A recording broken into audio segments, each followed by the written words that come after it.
Okay, well, today is the 21st of June. Our meeting is starting a bit late at 1:19 p.m. Present, we have Janet is present, and June, and we have two guests. We have Scott Hawkins and Dan Barton. So I think we should just probably get into. I think we should just jump into it. Jump into it. So, Dan. so I want to just start off by expressing to everyone appreciation for your patience. From the time that we first spoke to today, a lot's occurred in my life with a father passing and needing to get a house on the market and cleaning things out and dealing with some siblings. And anyways, life is now starting to come back to normal, although I'm living in a construction site. But that's an ongoing thing. It will be for a while. But I want to thank everyone for their patience. Well, we appreciate you hanging in with us too. Oh, no, happy to help. And we were thinking of you. Your name came up a number of times. We knew you were in a tough stretch. Thank you. Appreciate that. So if I could share my screen, today's a day where we're going to look at and speak to a lot of text, and it's a little bit boring and dry, but we got to start somewhere. And at some point in the future, we'll get to look at pretty pictures and start seeing imagery and looking at elements, but we're not there yet. So as we left the last meeting, just as a brief recap, because Scott wasn't there, we I think had a great discussion about some of the high level goals for Bullard House, and that led to you folks putting together a mission and vision statement. And we also diagrammed very quickly on a plan document that you gave me some of the history of the building and where things were and what rooms were called, and we shifted some things around and drew some arrows, and it was great. It was interactive. And from that, I suggested that one of the ways that we may be able to best help the effort move forward is to start articulating a master plan that will become our guide for moving an effort forward.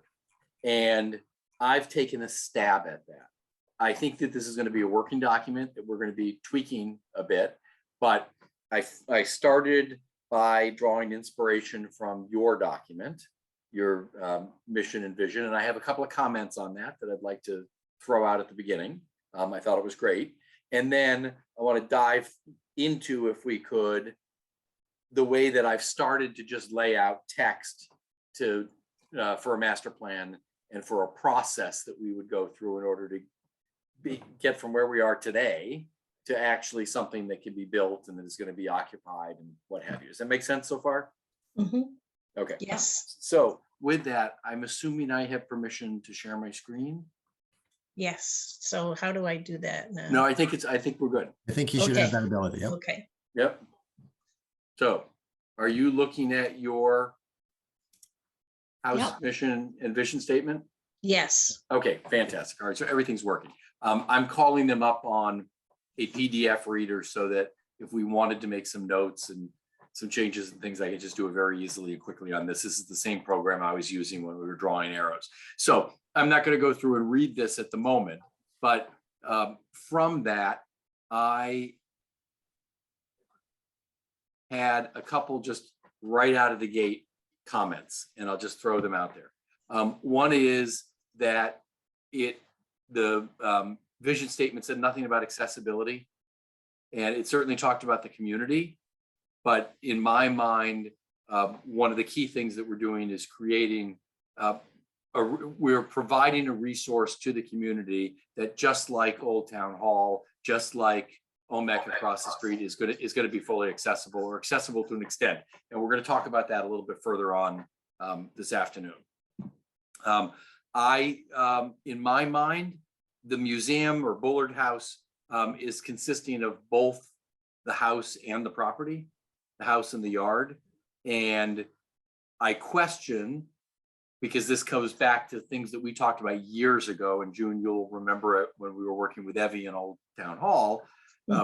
We were looking at it as being a campus, a town campus, where there's a synergy and an interaction between Bullard House and Old Town Hall. I don't know if that's still the case, but if it wants to be the case, I felt like it should be incorporated into the vision because it's all part of the downtown village center resources. In terms of funding, I didn't see anything that spoke to how financially the Bullard House is going to redevelop itself to the resource that you imagine it to become, and how it will sustain itself financially moving forward. And that may be a very simple thing to write based on how you've all been talking about it, but to me, it should be part of the vision so that, and I'm thinking from the perspective, by the way, not only of being very clear as to and the purpose.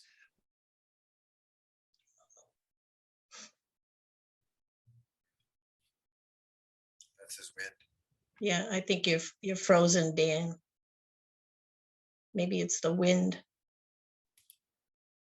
Not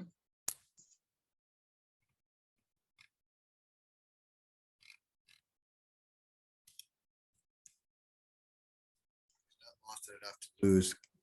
Like we can still see the screens. I'm going to use this opportunity to get a pencil because mine, I don't know. Oh, I don't there's know. one here. Oh, good. Thank you. Oh, Oh, are you Dan, back now? There you're back. You're We back. lost you. You Okay. froze. Yeah, you froze. So we lost. We ended up with the. We were talking about the 501c3 or the funding. That's right. Okay, so let me go back to sharing for a second. Okay, are you hearing me now? Yep. Yes. All Yes. right, everyone should just, every 30 seconds, just say, or Okay. nod or do something. Okay, so I don't know where, I'll just start off again from item number 3. Having been involved in an organization recently that applied for, and we actually just achieved our 501c3 status, I think about funding as being part of a mission, and a really integral part of a mission, to know how you're going to achieve what it is that you want to achieve, or at least identifying what you know you're going to need, and then how you plan to operate and sustain yourself in the future. So to me, I think that's a really important element. And whether it is fully supported financially by the town, or whether there's going to be an opportunity for people to leave donations or to do fundraisers or what have you, to me, that's also part of it. And this is, all of these are going to come up again as we're starting to look at a master plan for moving forward. And last, I didn't know if you wanted to talk about anything to do with staffing, because to me, that's part of community engagement and involvement. And there may be some short-term goals of having volunteers. There may be some long-term goals of having paid staff. But to think about, let's think 10 years from now, none of us are here talking about Bullard House. We all have the vision that we would like it to continue to be operating and vibrant and thriving, right? Mm-hmm. So those were my comments. Questions, thoughts? Am I crazy? No, No. I think on the staffing, at least, if it comes to sort of outside entities occasionally using it, because it's part of a campus with Old Town Hall, the town does have a part-time person who coordinates the rental space, use of space for Old Town Hall, could also potentially do it for this building. Okay. I think for the funding, I don't know what you thought. I'm sorry, my brain, that what others have thought, but that potentially sort of the historic society still being able to raise funds and donate towards it, sort of like how it has happened a little bit to date, that they either do some work on the building and or donate stuff to the town, has been sort of a long-standing process tradition that probably could continue for a bit, because I know that there are some grants and then donations a town can accept, and some grants and donations a 501c3 can accept. And we're trying to sort of, I think, find a world where we can sneak in a little bit of both of those. That's right. So is the historical, I probably incorrectly threw in historical commission a number of times in my document to follow, but easily changed. Yeah. Is the Historical Society right now operating as a 501c3? Yes, it is. Okay, officially. So you Yes. can receive money. And Yes. but Bullard House is owned by the town. Yes. Yes. Okay. So, that's clearly, there's a distinction between the group that's managing, overseeing, Mhm. planning, and what kind of oversight or approval process is required at the town level in order to move a project forward. Well, the Bullitt House is under the oversight of the Historical Commission. We up to maybe a year ago, when we used our mitigation money to replace the sills at the house, the society provided funding for repairs. Mhm. But now I think we're in a bit of a different world because of our CPA funding and the remains of our mitigation funding, Mhm. which is about 11 grand, I think, for that. And then our CPA is awaiting the work for the foundation and the understructure. Right. So when you had work done previously, and you said that the Historical Society provided funding, you gifted the funding to the town? Or was the Historical Society writing checks? I think up until there was a town administrator, this was done with good faith and good intentions and not a lot of hard oversight, because the intent really was the Historic Society was both raising some funds and raising volunteers to help improve the building that in some respects the Historic Society helped convince the town to buy. And so they were doing their end to help limit the impact on taxpayers to keep the building in good shape. And with volunteers and donated money, I think has done a fairly good job over, I think it's been 20 years or so the town's owned it at this point. But it really looks like the stuff that's needed at this point is sort of heavier and bigger, and society has gotten more litigious and more building codes and other stuff, so that it is looking more like I don't know if Historic Society end up raising some good money. Yes, the town would say we're going to accept this as a donation towards a project to do X. Historic Commission has some great leeway, even when the select board needs to approve something the Historic Commission does. It is, I don't want to say rubber stamp, but it's close to that. The town relies heavily on our commissions and groups to do the legwork. And one reason why I sit in on these every now and then is to help make sure that if the commission is making a recommendation to select board, that if there's going to be giant red flags, I might have noticed ahead of time, so that there's not a waste of commission time or waste of select board time forcing something to be redone. Because I have great interest in making sure this building stays in good shape and have a great interest in the history of this town. So, so the vision and mission statement that we're speaking to right now was approved by the Historical Society. Is it also approved by the commission and by the select board? I'm trying to let Barry in. I believe at least the commission, the select board might not have done a formal vote, but generally sees and it's part of my job to bring some of this stuff forward. Like, so if you make some significant, I would probably make it an agenda item just to make sure the select board has at least seen it if we don't need to do a formal vote on it. Okay. And hey, There's Barry. Barry? Excuse us for this rocky start, but we think Barry is on now because we see his face. Yep, and yep. So I would go right ahead though with what you were going to say. If you could just repeat that last question, Dan. Yeah, because that'd be a great question for Barry. Okay, yeah, so the question that I asked was, because we're talking about the select board and the historic commission and the historic society, and I had asked whether they've all seen and approved or embraced, if you will, the vision and mission statement that No, you folks worked on. no. It's No. just, I think our position was that we wanted to meet with you to get your feedback, Okay, as we felt that it might change a bit, and then based on that, we could submit it to the society and the select board.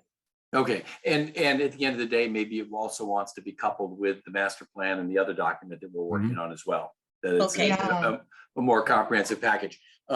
One of the reasons I was asking about the approval process and the process in general is, Mike, I'll have a question that's coming up soon, which is that if we're engaging in work to, whether it's the repair and maintenance work, or it's actually construction work that's leading to opening up Bullard House as a public venue, what are we going to be required to do relative to soliciting proposals for designers, services, for actually getting delivery of construction? Are we going to need to go, the town needs to pay prevailing wages. There's usually a threshold, up to so much money. You can, just get a couple of proposals and select with good reason a particular, but that's something that has to be worked into this process. Whereas a 501c3 is Right. going to be able to operate a little bit more nimbly in terms of making those selections. Well, the larger amounts of money that are currently available are going to be our town money, Mhm. and therefore we're going to have to do town procurement rules, Mhm. and Okay.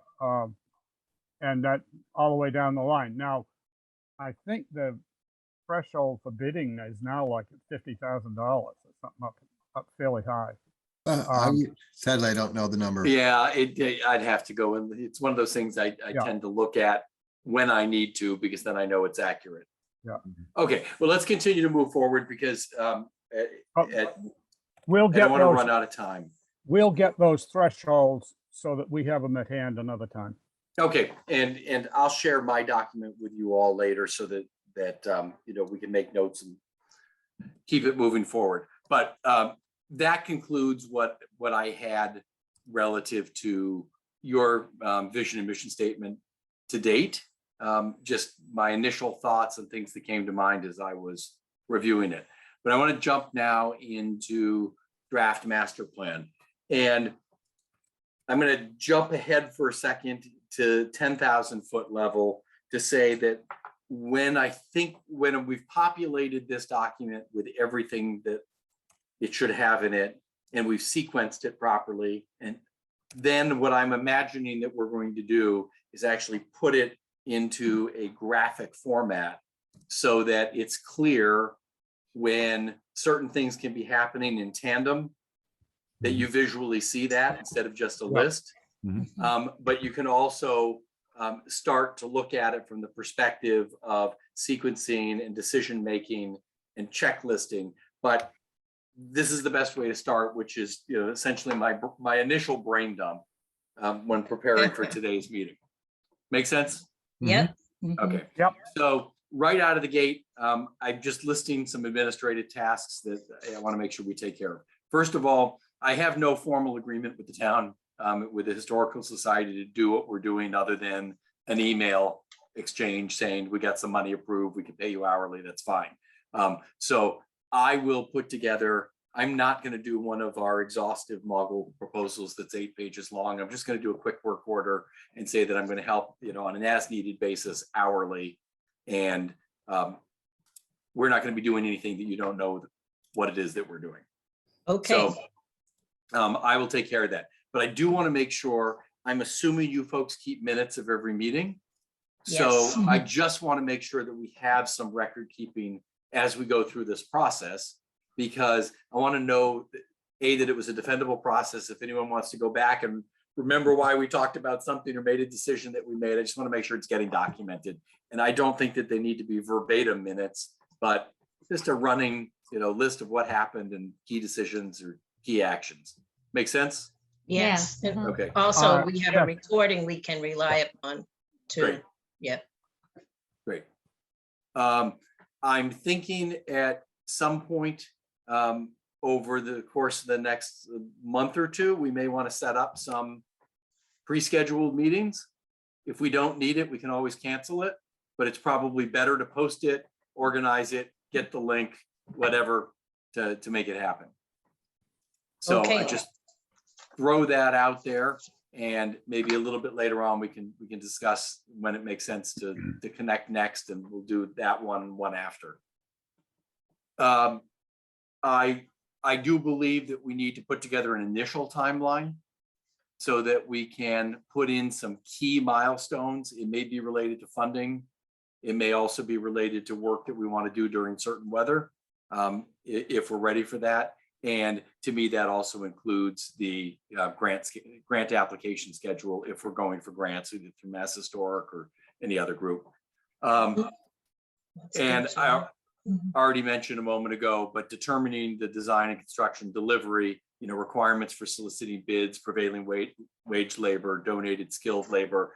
I know will be well under any threshold for us to continue to articulate and vet and finalize this master plan process, and also for us to do some initial sketches and diagrams and all that. Will be well under the threshold, but moving forward, we really should know how we need to manage that process properly, so that we're not doing anything incorrectly, and so that there's no finger pointing. Makes sense to everyone so far? Yes, yes. Okay, I'm sorry. This is all rather boring when you're looking at word slides. So No, it isn't. I can move around a little bit. You can get some entertainment there. So then I believe that there's a pre-planning phase, and the pre-planning phase has a number of things going on in a bunch of different directions, but we've talked about some of this. We need to formalize a process and a timeline for inventory of resources that are currently in Bullard House, because they're going to need to get out of there.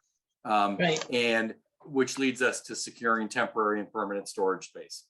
So I'm developing this as a checklist. I know many of it's a lot of what we're going to talk about today is obvious, but I've put it onto paper and put it into some assemblage of order so that we can really move things forward.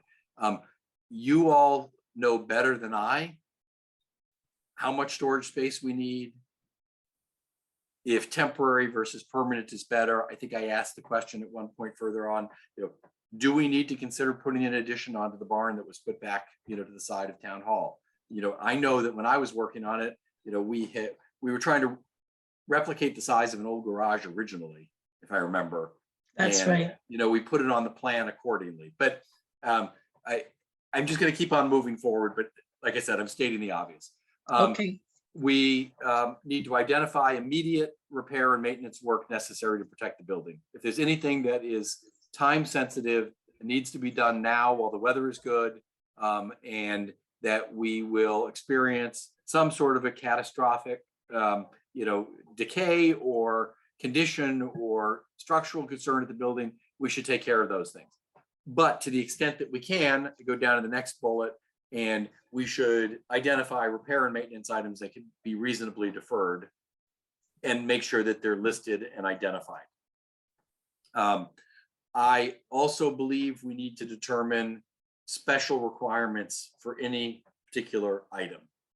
If there's anything we want to put into the building that needs either infrastructure or support in any sort of a way, we should know that. But also, if there's artifacts and items that we believe are going to be part of a display and need some type of climate control or what have you, this is a catch-all in there.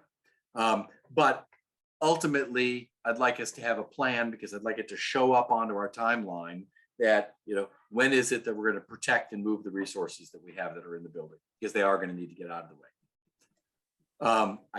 Next one was where I threw in determine whether the barn needed an addition or whether this somewhere else that things are going to. I believe, and you may already have this, but I want it up front in the documentation that we're going to start compiling with all of this to know a timeline of what's happened to date. Different from the timeline we discussed last time, which is the different iterations of use and occupancies in the building. I want to pick a point in time. You all determine when it makes sense to do that. Maybe it's the 20 years that Scott talked about, but where we can document the history of why acquisition of the property took place, where any funding came from, different votes that have taken place over time. I think it's good to have that timeline because, again, I'm thinking ahead about grant applications and also telling the story because I think that's going to be part of the background for this building when it opens up. We have a document called Milestones. Yeah, and you may have shared that with me before. Yeah, I'm not sure that you have that unless it was attached to the preservation plan, and that's good for the narrative of what's been done, but I don't think it includes actual decisions that were made or funding. No. So No, that would need to be included. And I don't think it needs to be an exhaustive piece of work, but I think it should be accurate and in correct chronology. Yeah. And I think it's, as I said, I think it's going to be extremely important. Again, I'm thinking ahead to us putting together a grant application and making sure we have everything at our fingertips so that happens effectively and without the panic attack, right when you're trying to get something submitted. It goes without saying, we need to develop a budget spreadsheet, and you're going to see that a little further on down in my document. And I think I mentioned to you folks, a wonderful individual who I've worked with a number of times on historic projects, but her name is Chris Beard, Tremont Preservation Associates. I don't know if anyone did any research or followed up with her, but I question whether there's extreme value in collaborating with her early on in this process to get any advice or recommendations that she has, because she has a tremendous experience and knowledge base in applying for funding for historic preservation projects. What's her company or her firm again? Barry, it was, I don't hold me to it. I'm almost positive it's Tremont, as in Tremont Street or Tremont Square, Preservation Associates. Okay. So, and I can certainly send you, I had not spoken with Chris Beard in years, but I'm assuming she's still doing what she does. And if not, she would steer us in a positive direction. So before I move on, anything about pre-planning phase makes sense? Again, it's a checklist of things. Looks good. Just overwhelming of concern, sounding good. Dan, No, are we gonna have a printout of these sheets that you're showing us, or is Oh, that? absolutely. Yeah, Janet, I'll send you a PDF right after we're done Oh, meeting. good. That's fine. I just Thanks. wanted to make sure, if there was something we wanted to change while we were talking, Mhm. I would certainly do that. But it's, as far as I'm concerned, it's a living document. It's got a draft date on it. And Yeah. No, and most of that, a lot of that pre-planning stuff, I mean, serious pieces of that already exist. I mean, I think that's what I'm anticipating, Many of Scott. those documents are in good, I think even in good shape. Yeah, we can develop what we need from things that exist and a little bit more background. And, I didn't put in here, but it probably should be under administrative tasks. How do we want to store these resources? Do we want to actually create a, Google Docs drive or just a Dropbox or a folder somewhere? And that probably gets into some, area of how the town wants to do things. But it would be great if all the resources were easily retrievable by any of us who are working on this and organized in a place that we can drop things in for other people to see. So I'm just going to, Yeah. Do you Throw in here.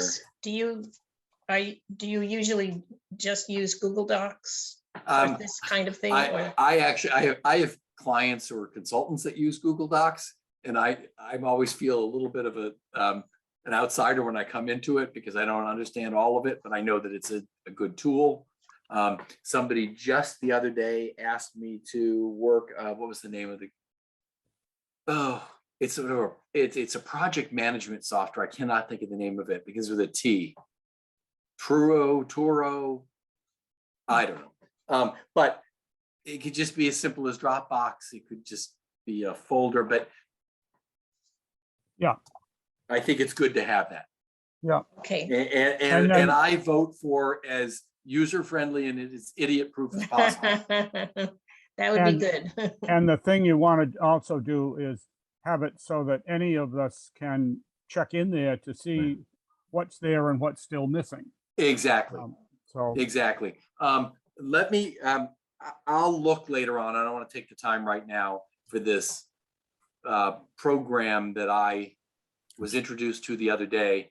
And I believe we can use it for free if you don't put on it more than one or two or three projects, something like that. But ours is all one project. Yeah. And what I really liked is that a document like this can be turned into a list and you can literally just go check it. Or if you select it, it brings you to it. Mhm. So, but anyways, I digress. So everything on this makes sense so far? So Yeah. far, so good. Yeah, Good. All right. So then I look at the next category, which is building and site planning. And I've broken this into a couple of segments at the moment, really three, which is one is documentation, two is planning, and three is project goals. And this is, again, planning, not design. So first of all, we do need to have good, accurate architectural existing conditions of the building. And I believe that it should be modeled in 3D because at a certain point in time, we're going to want those 3D imageries to either help with fundraising or to look at something very carefully in detail or to plan mechanical systems. So that's something that I think we should get underway. The plan that we have, that diagram that we looked at last time, I refer to this one. yeah, Isn't the Yes. building's simple, but unless you're aware of any other more precise drawing, we really do need to get interior floor plans, elevations, and better detail. Oops. Mhm. There. Okay. Yeah. So that's something that we can determine schedule for. I can get people from my office to come out and do it and draft it up, unless there's somebody else in town who wants to do that.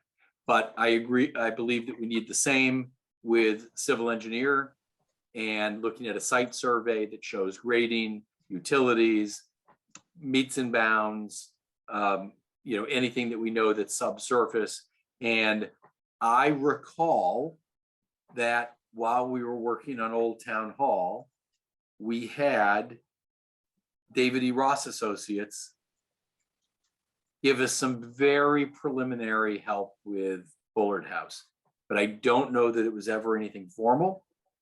I don't know if I can't even remember the gentleman's name. I know Dan Wolf there, but that's something that we're going to need to do because we cannot do effective site planning or even talk about the rebuild of the foundation unless we know what our plan is for the whole site and what grade and what elevation we want things at, how we're going to deal with accessibility, how we're going to deal with parking, etc. I put a question. I can check with Ross Associates to see if they have anything in their file. Okay, that'd be great. Okay. Well, the other thing is that we'll pull up the stuff from the town hall job and see how much that covers. I don't think it covers too much for the Bullet House. Yeah, I didn't think so either. It's gonna, but they can take it and work from there. Right, because they had worked remember Yeah, that we got to a point with Old Town Hall where my suggestion was that I just continue on as an advocate and a consultant to the town, and then we'd go out and hire the design team because we could help Right. the town with that process. And the other architect who I know well. Now- Austin. Yeah, Austin, thank you. When they came on board, did they continue to work with the same civil engineer? Yeah, Okay, Yeah. that's what I had assumed because we had recommended that, but I just didn't remember the process.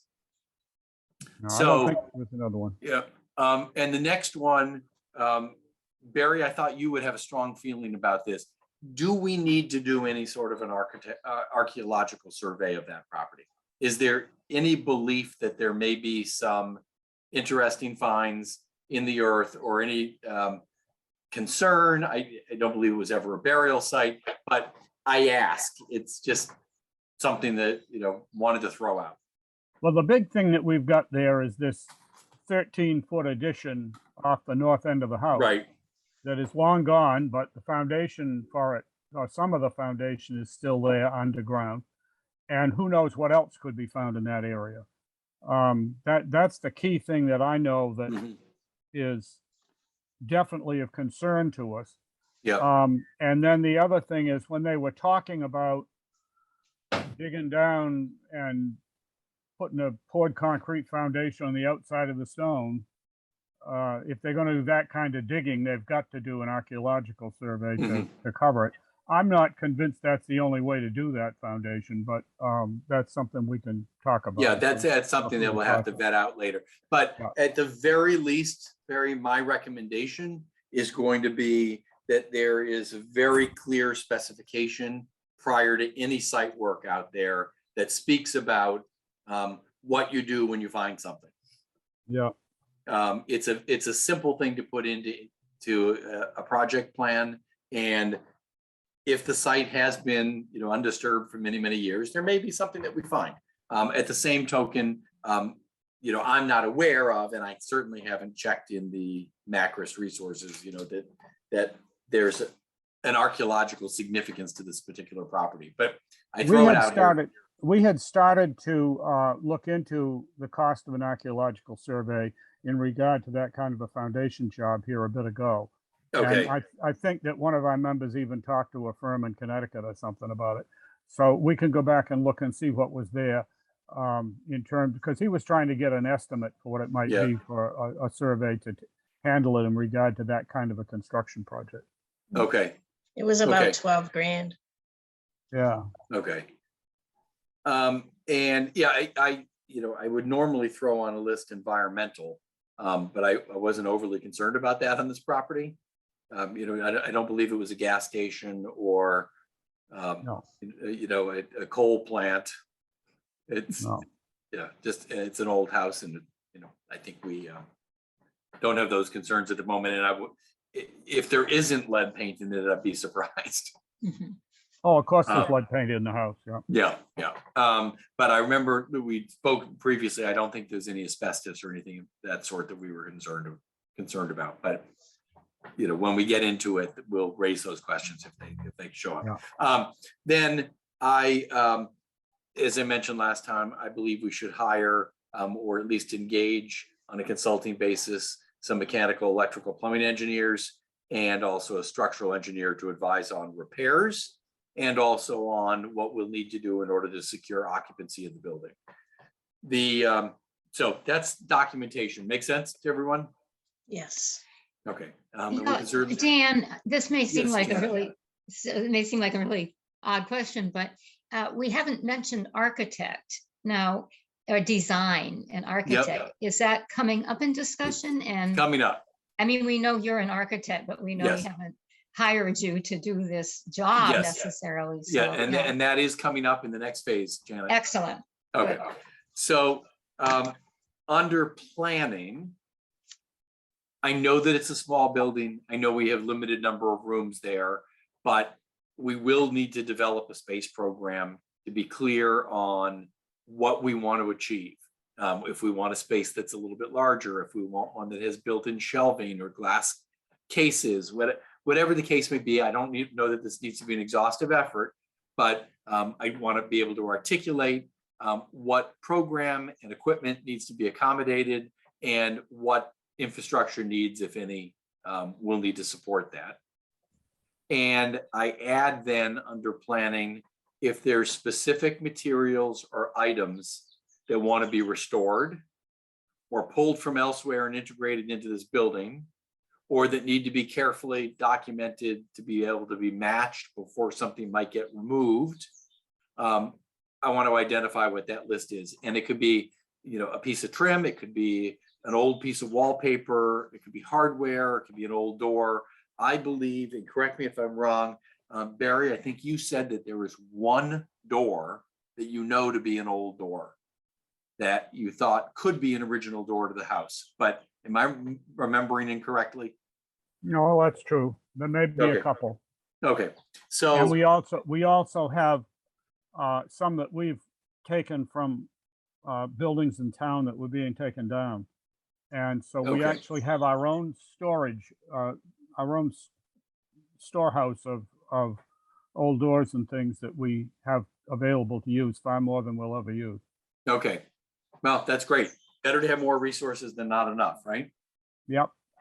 So then from building and site planning, this is where I believe it's valuable and vital to take our vision statement and gear it specifically towards our goals for the building, not at the 10,000 foot level like you folks did with your mission and vision, but more specific to how the building's going to be modified, restored, preserved, and reused. So that's where, to get us started, I took a crack at that. And it was based on some of what we talked about last time. I'm going to put everyone to sleep. This is not that long of a document, and I'm going to read through it quickly Okay. so that we can comment on it. And if I hear any snoring, I'll know to speed up. All right. But I think you'll get the gist of it. I don't think it's done. I don't think it's fully articulated, but I think you'll get the gist of what it is that I was getting at. So again, you know, Bullard House project vision, you know, first take. The exterior of the house will be restored and preserved using appropriate materials and architectural details. While it will have an overall cohesive appearance, certain unique elements may be employed to honor a particular iteration of the building's history or for programmatic and or operational needs. Exposed building materials will be authentic and where not, will have been justified relative to meaningful goals regarding operation, energy conservation, safety, and maintenance. Building materials, there's a typo in here. Building materials not allowed will include anything fabricated from plastic, vinyl, polyethylene, or a composite material containing any similar products. Historic photographs will inform design solutions and details. Specific goals will be articulated for craftsmanship during construction, which will be integrated into project documents. Paint sampling is not currently anticipated given the extent of replaced materials, though sampling will be reconsidered as appropriate. Make sense for exterior? Somewhat consistent with what we talked about last time? Yep. Okay. Yeah, sounds good. Interior improvements. The visible interior portions of Bullard House will retain and recreate the fundamental character of the historic property while serving as a flexible backdrop for displays and community events. Different spaces in the house may be individually detailed or appointed to capture a specific time frame of the property's history. All interior details and elements will be appropriate and authentic materials, except for modern plumbing, life safety, or lighting equipment needed for operations. Care will be taken to ensure that these necessary elements do not detract from the building's inherent character. Furthermore, the installation of mechanical equipment needed for conditioned and fresh air will be carefully integrated to the building so as to be as minimally unobtrusive as possible. It is acknowledged and documented that many structural elements within the current building have already been altered or replaced with new conventional framing. Structural components, if exposed, will be repaired and replaced with reasonably identical materials and details. If not exposed or visible to the public, structural components may be replaced with compatible, cost-effective materials or modern fasteners, provided acceptable review and approval by a historical commission or historical society. How does that sound? Yeah, it sounds very good. One of my questions was that the different parts of the building have a different history and a very different age. Right. And we've talked about the possibility of at least one or both of the bat rooms at the very back being more service oriented. If you need to put out refreshments, you can know that you've got a surface you can work on and so forth. Sure, but to me, And I don't know how that fits in with this. authenticity. Yeah, yep, the I think authenticity. I think that comes down to our program, our space program, and that's going to be in there, that we want a space where we have a kitchenette and a service counter, and we want to be able to, host X type of events there, and we would just build into the program. What I would not do is put in thermofoil cabinets and, most likely a stainless steel counter, because I think we want the overall flavor and character of the building to feel appropriate. But there's ways that we can do that. And I think, Janet, to your timeframes, that's specifically why this document says, different spaces may be individually detailed or appointed to capture a specific time frame of the property's history. Yeah, and maybe we add that, also, to address a specific operational consideration. Tried to build that flexibility in here. But the idea is that not that we don't have flexibility to do things the way that we want to, but that we have some principles under which we develop a design and construct a project that everyone embraces. And again, has been carefully and thoughtfully documented so that we can go and ask for some money. So one of the things that I pick up out of this is we will take these documents that you're going to give us after this meeting, and we'll spend some time studying them and talking about them. Absolutely. Just so that we can make sure that all of those different concerns that, as Janet was just bringing up, that we have a chance to see how it all plugs into it. 100%, Barry. And in fact, Yeah. I want you to make it your own and vet it and make sure it really reflects what you're looking for. I'm just trying to help give you the jump start. Yeah. Right. So two different areas I just want to hit before coming to the close of this document. One is accessibility. I think this is a key factor for this. I've said so far, site features and the first floor of Bullard House will be made as accessible as possible without substantial or destructive modification to meaningful historic elements. And then I just parenthetically put in changing installations or displays for the benefit of the public or the community will occur in these accessible spaces. Excuse me. Public use of the second floor will be determined based on a waiver process through the Massachusetts Architectural Access Board or through the future installation of a lift should a suitable location be determined and planned. An accessible restroom will be provided for staff and visitors. We had already talked about that. So what I'm saying is we do need to officially have documentation that if we open up the house as a living museum, so to speak, and there are plenty of those that exist, think of the House of Seven Gables, there's a significance to it that allows you to get a waiver on the accessibility. And there may be some individuals that cannot navigate a stair to the second floor or the third floor or whatever. But we need to be able to officially stand behind a document that says, hey, we're officially historic and the powers that be say that this is okay. We've got a waiver. We may also in the planning identify that long-term, we do want to throw a lift in there. And that's a, $40,000 project that we see long-term, has some benefit. But given the scale of the building, I don't anticipate that may be the way you want to go, but I throw it out there. And again, I think it's important to articulate these things.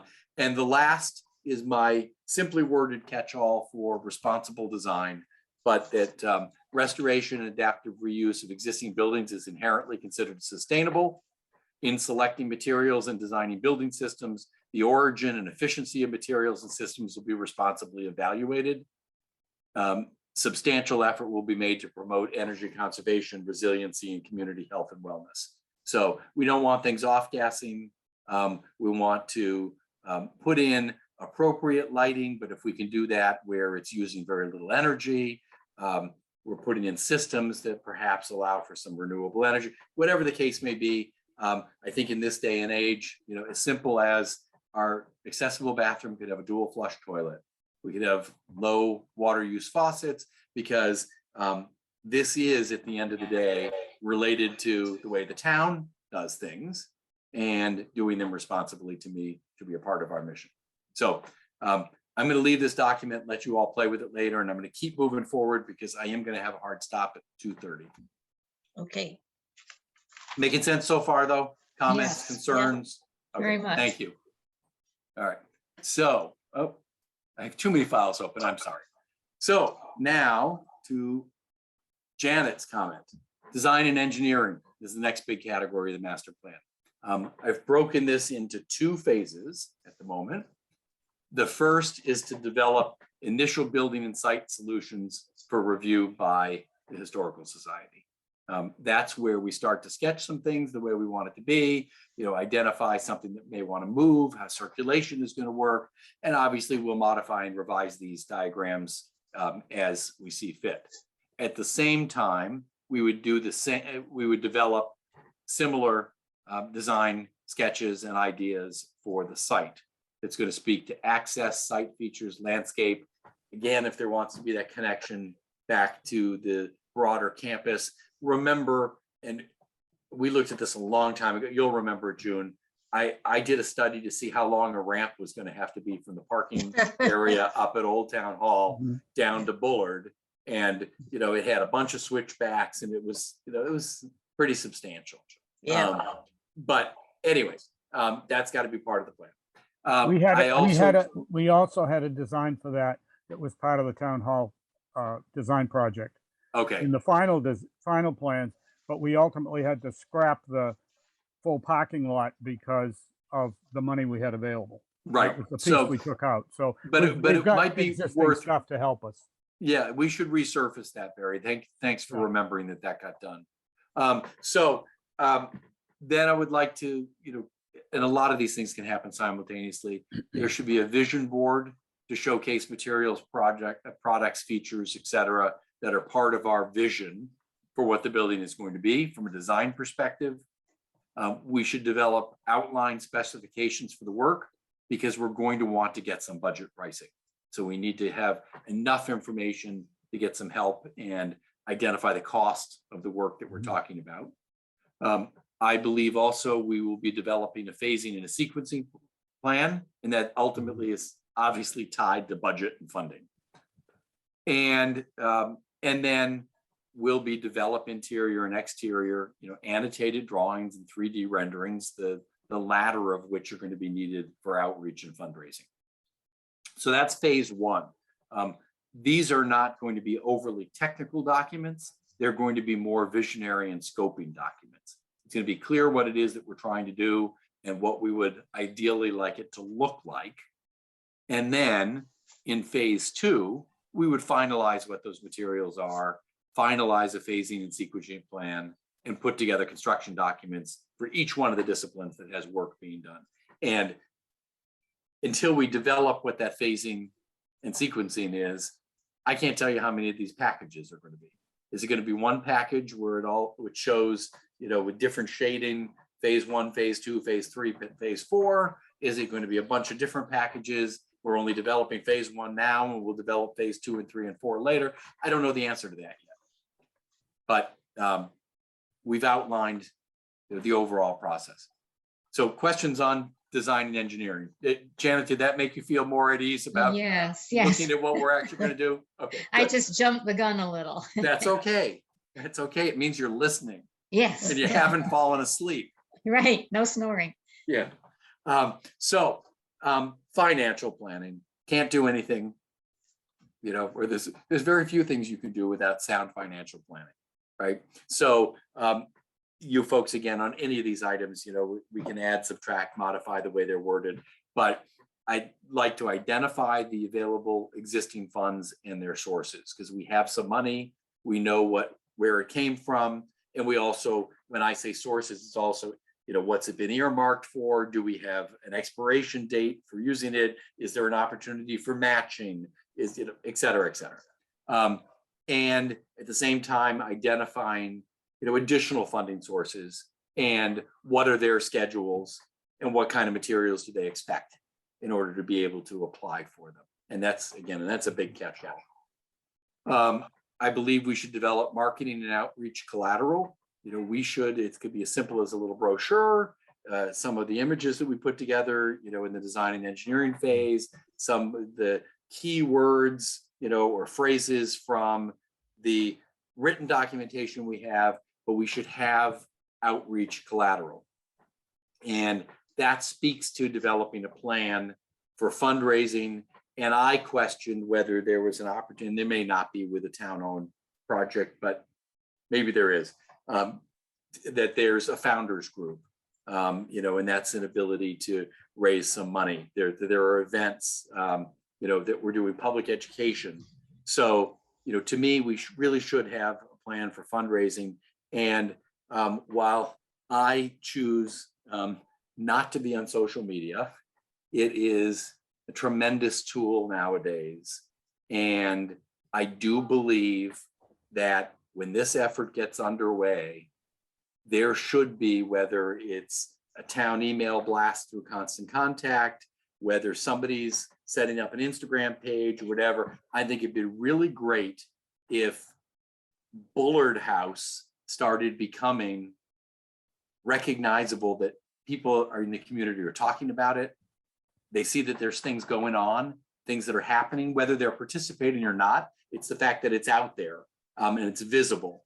And it could be as simple as, there's, a note that goes out in Constant Contact and, Instagram or whatever. It's like, did you know this about Bullard House? And you could already have 25 facts lined up for the next 25 months. But making it visible, growing support, and growing your volunteer base, we talked about as being really important. And we did this on the organization that I was talking about, that we just got our 501c3 status.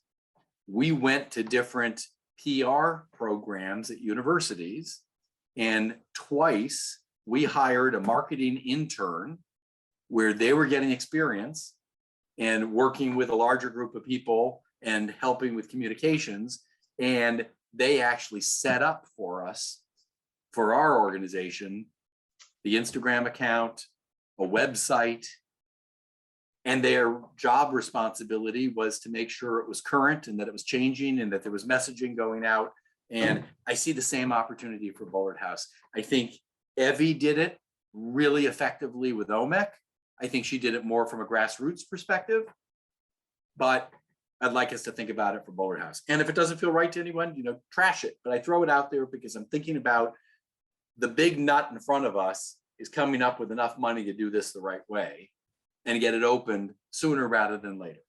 So if there are different ways to make that as successful as possible, more successful, and more efficient, I want to consider that. So considering a nonprofit status, I know the Historical Society is not nonprofit. We've clarified that today. Is an entity actually created, which is the Bullard House, and the Bullard House itself is a 501c3, with a specific mission and purpose, and then it may have a structure behind it. I'm not the expert on that, but I'm asking the question. Well, it's a town-owned building, and Yep. as a result, it's nonprofit. I mean, in terms of deductible contributions and stuff, that's already there. If Right. it goes into But- town coffers, and if it goes into Historical Society coffers, it's already a 501c3 there. Yeah, but is there a long-term benefit that it actually is a property that's given from the town to the 501c3 with a mission and a purpose to serve the town and continue to operate and sustain itself? And then when that happens, do you all of a sudden open up all of this broader potential for grants and funding potential? I don't know the answer to that, but it's on my mind to throw it out there.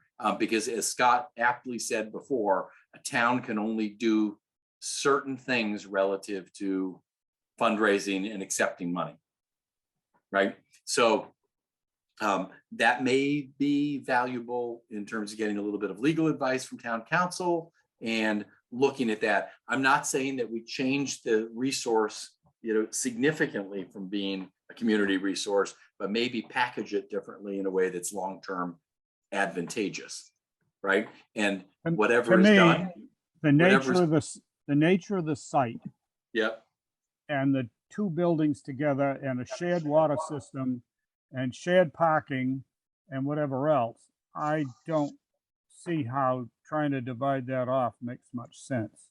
yeah, but it may not vary and it may not be advantageous. I don't want to get hung up on it, but it's probably worth just exploring a little bit.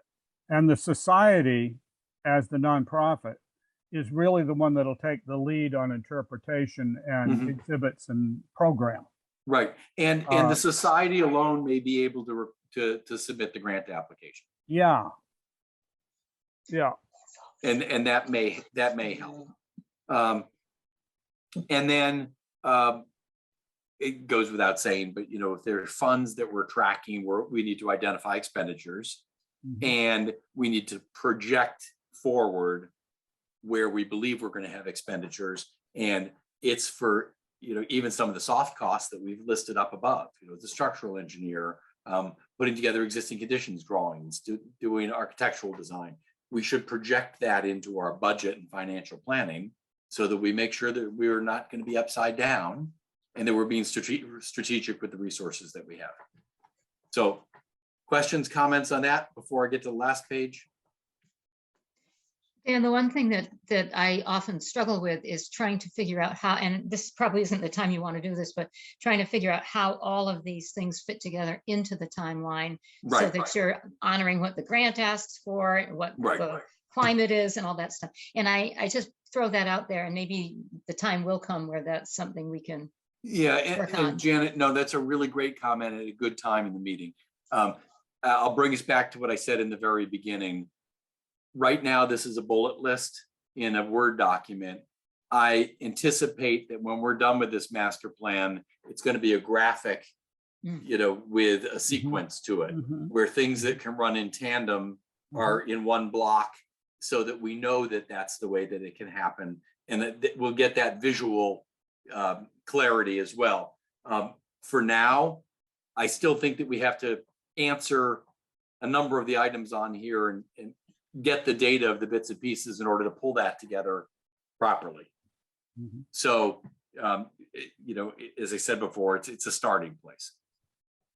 But do you think do you think it's reasonable for us to think that enough of these things could happen that we could apply for the 2025 grant for Round 30. round 30? Yeah, so what's the date for that?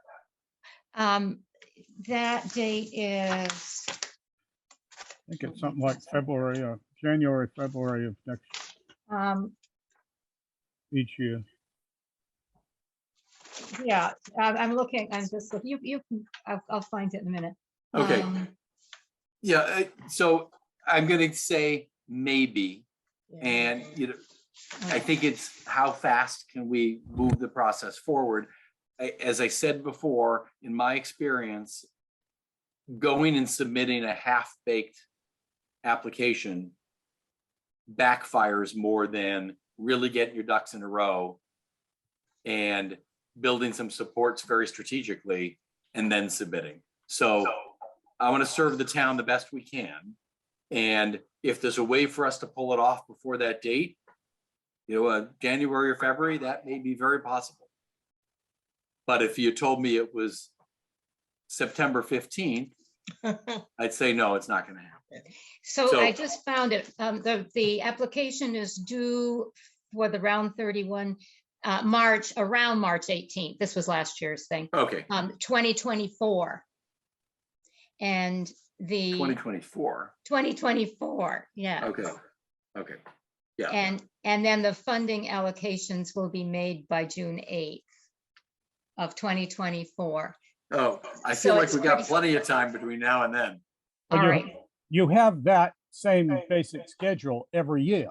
Yeah, okay, Yes. that's what I would have thought. So there'd be a 2023 version of The it too. 2023 round, there's the 2024 round and so forth. Yeah. And the question that we have had a little bit of thinking about was the idea of whether we would do a pre-planning grant in the coming year and then do a bigger one later. Correct. We don't So- have to talk about that now. No, but Barry, that's a really great point, because if everyone starts to embrace this document that I've started to build for us, once we're really clear on what our approach is and we're very clear on our mission and our purpose and our goals, we may be able to get some planning money that helps with the architectural work, the engineering, et cetera. So very much so.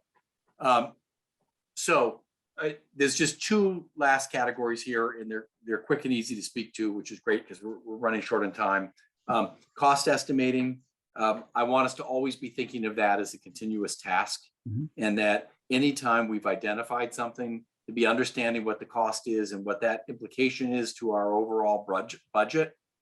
And we need to tabulate expected costs, current estimates that we have some that came from Tim and what have you. I think we need to categorize those and put them into our projected spending if appropriate. But I also believe we need to develop an overall project budget. And I did this for you when we were doing town hall. If you remember, there's June, you and Barry may remember a document that I prepared. I think it was 2 or 3 pages, and it had anticipated soft costs. It had things that we needed to do that aren't really necessarily related to construction, but that make up the entire cost of the project. And then there was the construction piece. So I want to develop that document as part of this effort. And then we need to be committed to consistently monitor and revise the project budget. There's nothing worse when you're going through a process that may take, the length of time that this takes, and then you pull out a budget and you're like, well, that hasn't been looked at, in 8 months. That's not good. We need to continually update it, even if it's one line item, and change the date on it and know that it's a living document that we're moving forward with. So Janet, I'm going to come back to and end with really what you were talking to in the last comment, which was timeline and schedule. I think that we'll develop a timeline and a schedule once this master plan process is vetted and approved. I can start getting more granular on some of these things, but I think it might bog us down at the moment. So I tried to be not at 10,000 feet, but maybe at 5,000 feet as I was thinking this through. And I was, as I saw it, it was a bit of a brain dump and brainstorming. And once I've removed myself from it a little bit, I may pick up more items. But, I'm thinking that there's, potentially 2 near-term goals.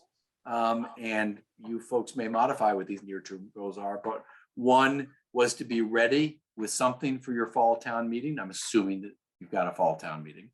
Tell me if you don't. It It would would- be Not special. necessarily. Okay, sorry. We often do, but we don't have one that's constitutionally Okay, required. so if you did have one, I think no better way to keep Bullard House forward in the minds of the community to say, here's what happened at the last town meeting. We appreciated these funds. Here's what we've been doing with them. We've engaged this effort. We've developed whatever it is. It can be a 2-minute update, but I think it's a great way to, keep communication and outreach effort moving forward. And then, I thought we should get a handle on a grant application schedule, and not just the big one that we were just talking about, but other ones, right? Could be, more CPA funds or other things that we could go to. And if we were talking to Chris Beard, potentially, she may have some other suggestions for us. But that's as far as I got for preparing for today, which I hope you found useful and helpful and productive. Yes, Very useful. yes. And comprehensive, very comprehensive. And as I said, I think that living document that we can continue to modify, but I'll send it out. Do I need to send it to the whole group to make sure that your communications are redone properly? Do I send it to just you, June?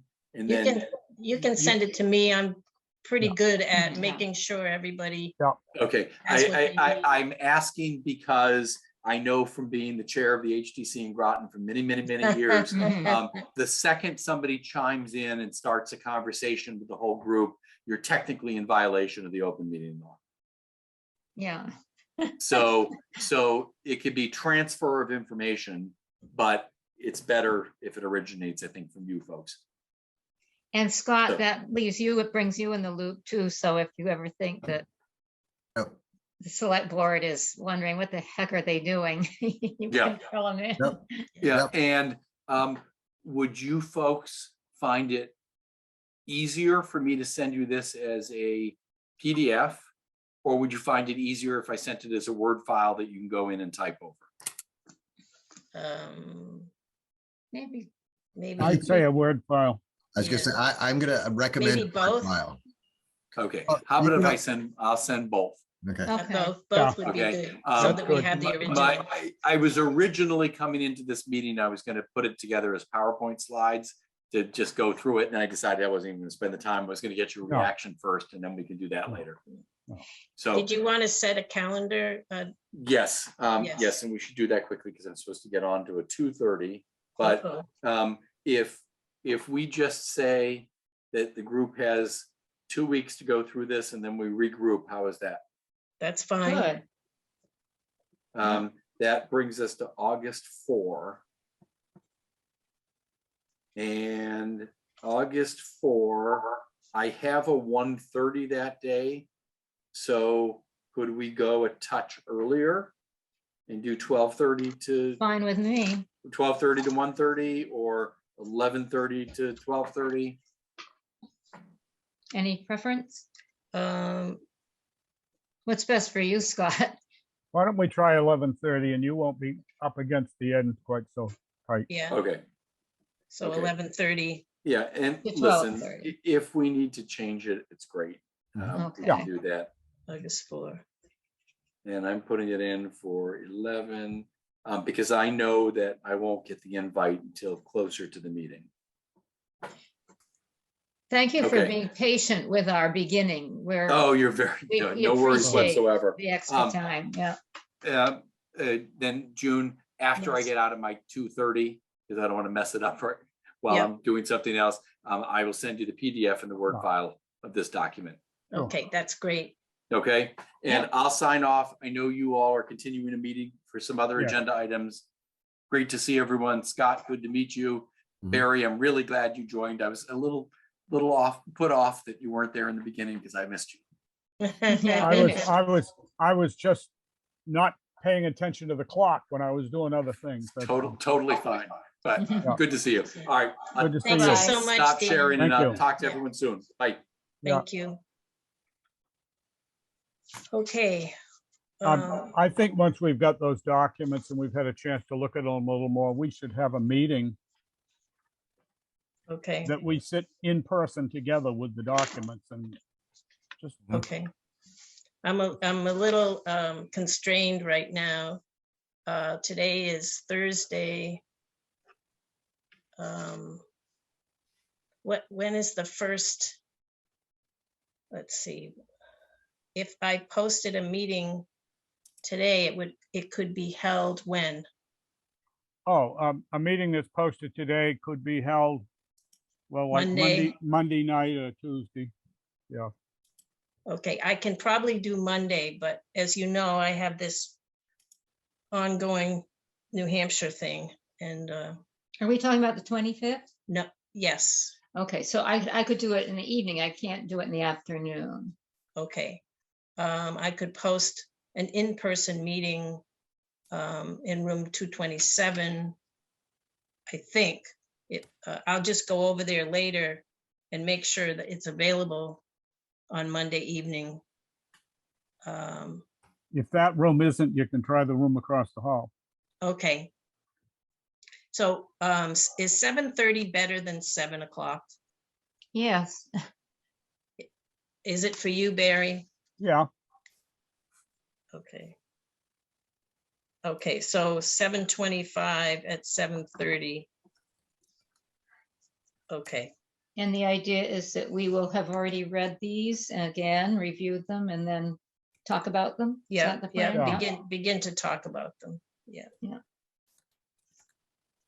Okay, and okay. we've already got some clear assignments to do in terms of taking the milestone list and converting it to That's right. something more elaborate and so on.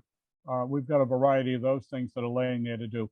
I did want to ask you if he said anything further about our mission and vision statements. Yes, Um, I think the very first page was about what he identified for. yeah, Let's see. He said that we needed to include accessibility in our vision, and it wasn't clear that we did that. okay, And number 2 would have been that we need to think of it as the so-called campus, and perhaps I thought we actually had something about that, the other elements in the village, but anyway, that needs to be expressed. The whole synergy thing. Yeah. And then we didn't address funding. We have to make a statement about funding, because that's part of it. It's the hard part of it, I think. And then staffing,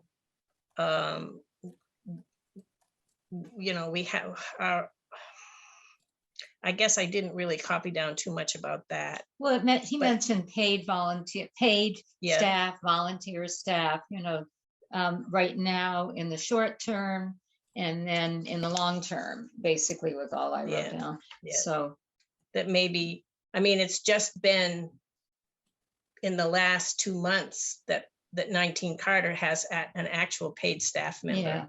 Yeah. That and takes in 2007, that's 5 years pretty much. So it takes a while to be able to do that, but he wants us to think about it. And I think those were the 4 things that he identified as that we need to incorporate in the vision. that may come in the pile of documents. It will, because it was the first page. So we can, that's one of the things we can address at our first meeting is what things we need to do to those. Yep. And, but we can look at some of the rest of it and make sure that, a lot of things are covered. You just have to find the right place that it's mentioned. Yeah. And he said that our statements were good. Yeah. So there wasn't anything in there that he thought was foolish or or not appropriate. So yeah. No, that's good. Yeah. And we'll dig through that stuff. And plus a Monday night meeting excludes Scott. Oh, that's not good. Well, You could have meetings without me. No, you guys do great. Okay. We did schedule our monthly meetings for Friday mornings, Scott, hoping that once in a while, if it was. I do try hard to work from home on Fridays. So yeah. So that's what I no, remembered. So that's why we tried to do that. We notice you multitask. It's admirable. It's even worse than you think, because I'm talking to June Poland on the laptop here about Monday's select board meeting, because agendas have to be done today. Oh boy. Well, we should let you go. Okay.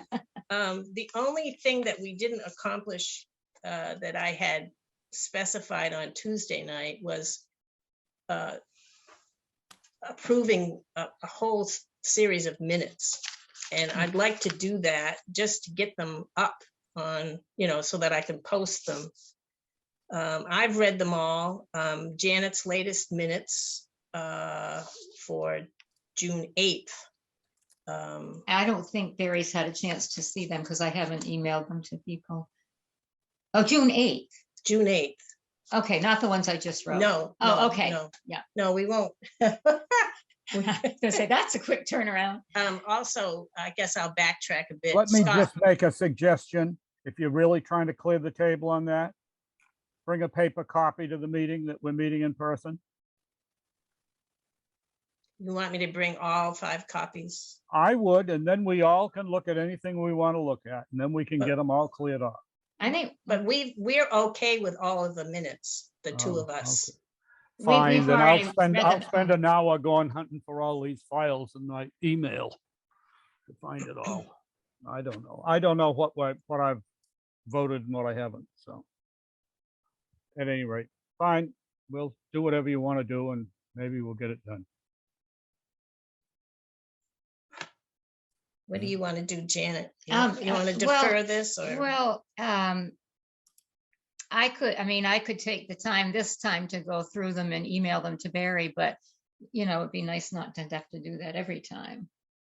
Because it is a little time consuming. Well, Like normally we would, but this business of holding so many meetings is. why don't, Barry, Makes it very confusing. why don't I think he needs a paper copy because Yeah. often his Juno account is plugged Sure. up and he doesn't get what I Okay. send him. well, why don't I make you paper copies and then you'll be all caught up. All right, whatever. I mean, Yeah. we've got some we've already approved. Yeah. Not the last 5. We're 5 behind. Okay. And if you ever just get sick of the whole thing and you trust it, I believe it's a majority vote on accepting the minutes. Am I correct? And everybody know that for sure? Yeah. Yeah, and so if you're just sick of the whole thing and you trust your colleagues, we can vote for them. There And you then go. if something goes wrong, it's not your fault. There you go. How do you like that? You like that one better? I don't know. I just get all of this stuff when you have to do stuff online and then you have to get these things in your email and you have to, have you read that one? And have you read that one? Yeah. And wait a minute, we had a 3rd meeting and it just gets. And, Well, and it's just- I think we're going to have more of these meetings, not less right now. If Well- you read today at all.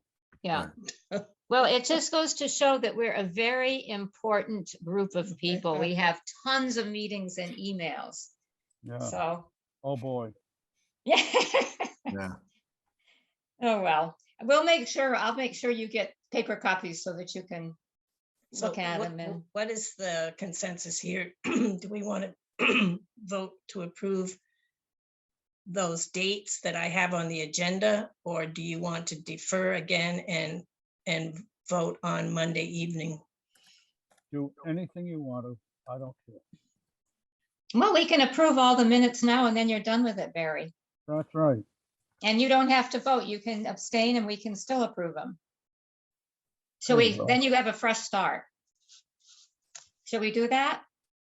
Fine. Doesn't care. He doesn't care. All right, let's have a vote. Okay. We're gonna do this Janet, right you now wanna with vote? it. I don't- Oh, yes, I move that we approve how many are they? There are 5. The 5 minutes that we haven't approved yet. I'll give you the dates. I sent them to him twice.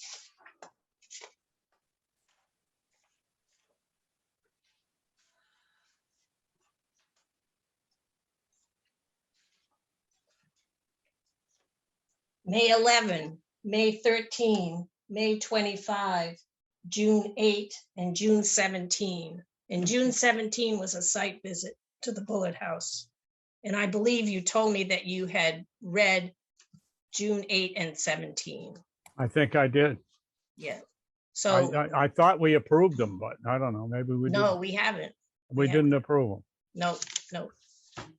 So why don't we have 2 motions here? The first motion can be approval of the June 8 and June 17 minutes, which I don't think you had any. So moved. Okay. And then a second vote to, No, do the first one. oh, Yeah. all in favor? Aye. Janet Aye. and June, aye. And then the minutes for May 11, 13, and 25, approval. I move that we approve the minutes of the 11th of May, the 13th and the 25th. Okay, and I second. All those in favor, let's see, Barry, I guess I'll hold back. Yeah. okay, and Janet, Aye. and June.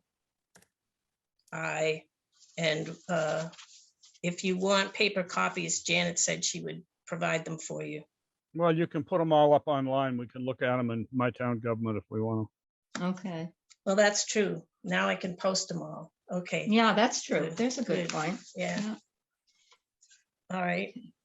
That was the only other thing. If we're all overwhelmed by what's occurred since 1 o'clock, then we could adjourn. I think we've worked pretty hard, Our brains. and I will to. post. Scott, do you have any observation or suggestion for us out of all of this? No, I thought it was pretty good. I'm excited that Dan's sort of helping out. He did start by saying we don't have a formal contract with him. I don't know how much this is going to come out of the money that the town approved for.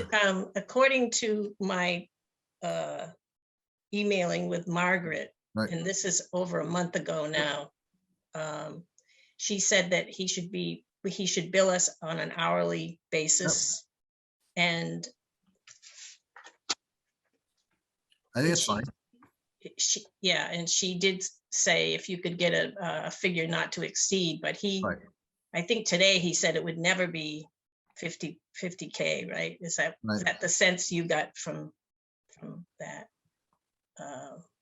I think that he said that was something that we would get from him, a proposal in that regard.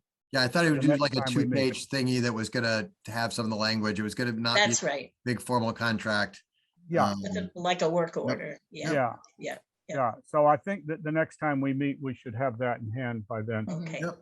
And Scott, then- are you supportive of the idea that we're spending some of our money to figure out the right way to do this? I think this all falls under that. For me, it falls under that architectural services sort of Mhm. piece. You're working to set it up. So you're doing the architectural services and the RP process right and putting yourself, this is all, I think, well within the intent, if not even the actual core language of what you passed at town meeting for that pool of CPA funds. So.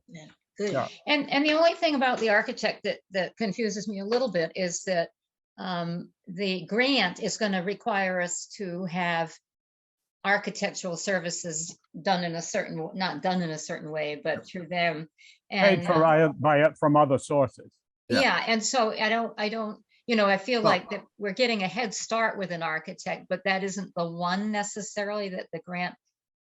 Well, no, the grant can't. I do it. think, right, because the But grant it funds has to can't go ahead. be. But it's going to come from the CPA money you already have. And I think Yes, Dan, at the yes. end, you'll have what you need for the grant from what Dan is going to do. I think it's like his phase 2 or something like that, but Yeah, I Yeah. think you end up with what you need. okay, He is not providing architectural services now. He's Correct. Yeah. providing planning services. yeah, that's And right. it's important to realize that this isn't really architectural that we're doing right now. It's planning. And where we were when Carl was trying to push everything last winter, was we were trying, I mean, meeting to meeting, it was push this, push this, push this. And he was trying to put all this stuff in order, and he was trying to essentially do a process like this, but he didn't have the means to do it with. That's And right. and I really think that what we walked away from that whole process with is the fact that we needed some help Mhm. to organize this so that we had things in order and we had a schedule to work from. Yep. And that's why we're doing this with Dan. Dan is a lot Also, of experience. we on get it. to we get to put forward our own input. Yeah. Mm, Yeah. And Yeah. that wasn't part of the Yep. other. mhm. Yep, Yes. I agree. Okay, good. Well, Okay. Okay, Motion to adjourn. okay. Second. I make one. Okay, Barry Aye. and Janet Aye. and June, I. Thank you, everybody. Thank Yep. you, Scott. thanks, everyone. Yeah, Okay. thanks. Bye. Bye-bye now.